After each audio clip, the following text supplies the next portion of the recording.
morning ndị be anyị nke onye chiri ya zere. N'ụbọchị tata anyị ga-eleba anya n'otu nkeji asụsụ enwere n'asụsụ Igbo nke bụ nkọwaaha. Gịnị bụ nkọwaaha? Nkọwaaha simply means adjective. Anyị ga-aga n'ihu n'ịtụle nkọwaaha nke ọma, kọwaa ihe bụ nkọwaaha n'onwe ya, nyekwa nke n'ụdị nkọwaaha enwere.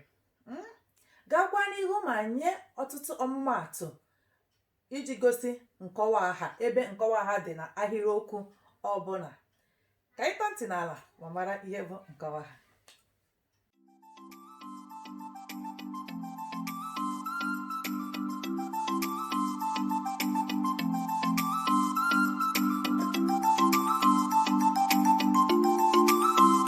Ndewonu ndị ọma hụrụ n'anya. N'ụbọchị tata anyị ga-eleba anya n'otu nkeji asụsụ akpọrọ nkọwaaha. So welcome back to my channel, my lovely people. You are highly welcome. Is your lady Estina. My people, you are highly welcome. Is this the first time of you coming across this channel? You are highly welcome. Do you really want to learn another new language? You are highly welcome, because we started from the scratch and we are doing it really here for beginners, and it's really going so smoothly. So is this the first time of you coming across this channel? You're highly welcome. Feel at home. You're going to meet lovable people here in this channel. You want to acquire new knowledge? Do you want just to, are you an Igbo but you are not doing well in this language? You are rest assured. So guys, stay tuned. Are you here to subscribe to the channel? Be part of something good. Support your sister. Let's grow the channel together. If not for you, I will not be here doing it. Okay. Ndị ọma na-ege ntị, ile anya na mgbode na anyị edepụtala ihe bụ nkọwaaha. So my lovely people, we have written here what nkọwaaha means, which simply means adjective. Nkọwaaha means adjective in English, and you have gone on to explain nkọwaaha, the adjective, and the examples of adjectives. So anyị ga-aga n'ihu n'ịgụpụta ihe bụ nkọwaaha dịka o si kọwaa onwe ya na ọmụmaatụ nkọwaaha. M ga-aga n'ihu ugbu a n'ịgụ ya. Nkọwaaha adjective.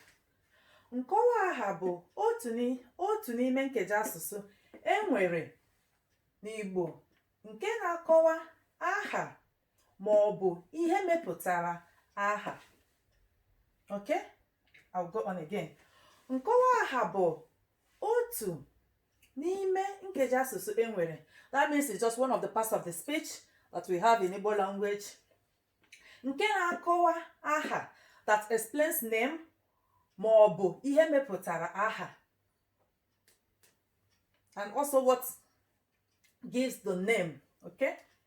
Nkọwaaha bụ mkpụrụ okwu na-akọwapụta otu ihe siri dị ma ọ bụ agwa ihe.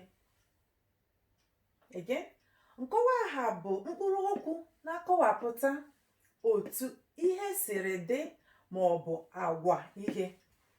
So it just helps to explain, as in the name itself, how the name it is. We are going to go to the example and see how it helps. As in nkọwaaha si enye aka akọwapụta aha. Okay? We have really did name, which is the noun. We see how adjective helps in explaining the noun itself. Ọmụmaatụ nkọwaaha. Nke mbụ anyị nwere ebe a na anyị gburu ọkụkọ ojii ahụ. Anyị gburu ọkụkọ ojii ahụ. Ile anya na ahịrịokwu anyị nwere ebe a na gburu is the verb, ọkụkọ is the name, a hen means ọkụkọ.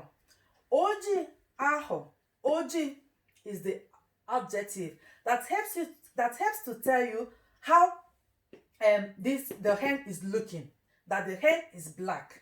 The black here helps to explain how the hen is. That's just the work of an adjective, the work of an nkọwaaha. Otu nkọwaaha si enye aka akọwa aha na ahịrịokwu. Eji m n'aka na nke a doro anya nke ọma. Ka anyị gaa n'ihu n'ile anya na ọmụmaatụ ndị ọzọ. Uwe ya na-acha ọbara ọbara. Uwe ya na-acha ọbara ọbara. Okay? Ọbara ọbara na-egosipụta otu uwe ya si acha. Ọbara ọbara is telling you that the cloth is red. Ọbara ọbara mmemme, nwere ike sị ọbara ọbara ma ọ bụ mmemme, na-egosi na uwe ya dị mmemme ma ọ bụ ọbara ọbara. Okay? Again, nwanyị ọma. Nwanyị ọma.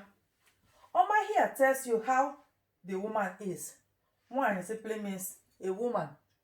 A woman. Ọma means good. A good woman. So the Ọma here helps to tell you how this woman is. That the woman is good or the woman is bad. Okay? I hope it's clear. Let's go on. Ha dum bụ nke m. Ha dum bụ nke m. Ha dum. All of them is mine. Dum here helps to tell that it is yours. Okay? Nwata ahụ dị nwayọ. Nwata ahụ. Ahụ. Anyị ga-agakwa n'ihu na mgbe anyị ga-eneba anya na nke n'ụdị nkọwaaha nwere, ị ga-ahụ otu ahụ si arụ ọrụ ebe ọ dabanyere na nke n'ụdị enwere. Mana ebe a na ahịrịokwu anyị nwere ebe a na nwata ahụ dị nwayọ. Mgbe anyị mere nkọwa, nwayọ nwayọ nọ na ime atụ nkọwa. Ebe a ahụ na-enye aka akọwa maka ya bụ nwata. Okay? Nwoke ọjọọ. Nwoke ọjọọ. Bad man. Bad man. So ọjọọ here helps to explain how the man is. Ọjọọ helps to explain how the man is. Guys, I hope this is really fit, good, and clear. Are we following, guys? Let's move on to the next, which is the nkenudi. That is the type of nkọwaaha enwere. Okay? The types of adjective we have in Igbo. And let's see what it is all about. Let's keep going. Stay tuned. Have you watched to this extent? Did you got any value here? Please, deem it necessary to share the video and tell a friend that will tell a friend. Like if you like it. Then comment, drop comment on the comment section. Ask me any question there. I will really be happy to interact and know that someone is following. Okay, let's keep going. Anyị ga-aga n'ihu n'ịkọwa nke n'ụdị nkọwaaha enwere. That means nke n'ụdị nkọwaaha. That means simply means type. The types of adjective we have in Igbo is this. Nke n'ụdị nkọwaaha. Nkọwa. Nkọwa. Nkọwa. Descriptive adjective. Descriptive adjective. Nkọwa bụ ihe na-enye aka akọwa otu ihe si dị.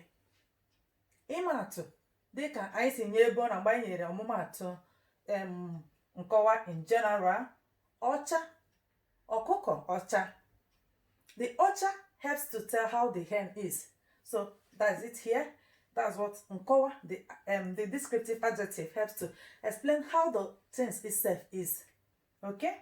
Ọcha. Ọmụmaatụ nkọwa enwere bụ ọcha, oji, ọjọọ, ọma, ezigbo, ezigbo nwanyị, nwanyị ọma, nwoke ọjọọ, ọkụkọ ojii, ọkụkọ ọcha, ewu ojii. Ka anyị na-aga n'ihu. Nke n'ụdị nkọwaaha ọzọ enwere bụ mkpokọta. Mkpokọta simply means as in bringing together. Quantifier or quantitative adjective. Quantifier or quantitative adjective. Ịmaatụ anyị nwere ebe a. Niile. Ha niile. Niile as in you are talking about many. You are as in bringing them collectively and giving them as in a name, showing that there are many. Mkpokọta. Mkpokọta. That means quantitative adjective. Niile. Dum. Ọtụtụ. Ọtụtụ mmadụ. Ọtụtụ ndị mmadụ. Okay? Nke n'ụdị nkọwaaha ọzọ enwere bụ nrụaka. Nrụaka. Demonstrative adjective. Demonstrative. Na Igbo ọ kọwara onwe nrụaka. As if you're talking about another person. Onye a. Ahụ. Nke. That's it. Nke n'ụdị nkọwaaha ọzọ enwere ebe a bụ nke onye ma ọ bụ nnọchi nke. Nke onye ma ọ bụ nnọchi nke. That simply means Possessive adjective. Possessive adjective. Ọmụmaatụ, as in you possess. You are talking about mailing. Mụ, gị, gị na ha, ya, unu. Okay? Enwere nke n'ude nkọwaaha ịnọ. Nke bụ nkọwa, descriptive adjective, mkpokọta, quantifier and quantitative adjective, nrụaka, demonstrative adjective, nke onye maọbụ nnọchi nke, possessive adjective. Ndị ọma na-ege ntị, anyị ga-adọbiri ya ebe a. Eji m n'aka na o nwere ihe nwetara na ụbọchị nke taa, na klaasị nke ụbọchị taa. Did you get anything interesting here, guys? You're going to end today's lesson here. Please, guys, deem it necessary to be part of this channel, and let's keep it going. Thanks for being here. And to my lovely people out there, my returning subscribers, this is always there for you. I had to, you guys, keep supporting, keep being there for your sister, for a friend, and let's keep the channel moving. So, okay, guys, do have a lovely day, evening, morning, anywhere you're watching from. Bye-bye.